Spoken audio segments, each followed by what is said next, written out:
Part 12 of our Indian Constitution. In this part 12 of our Indian Constitution, Chapter 4, that is deals about the right to property.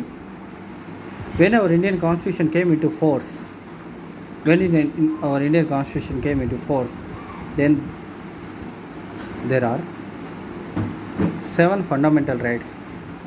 Article 31 explains about the right to property.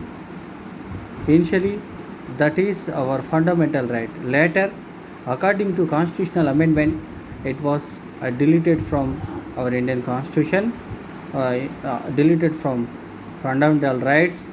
Later, it was added in our Indian Constitution in Article 300A.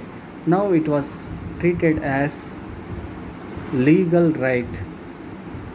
In this chapter 4, explain about the Article 300A, that is right to property.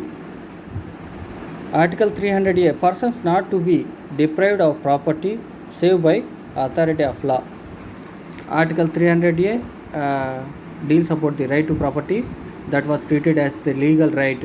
So individual citizen, they can protect their property right through courts. That is our legal right.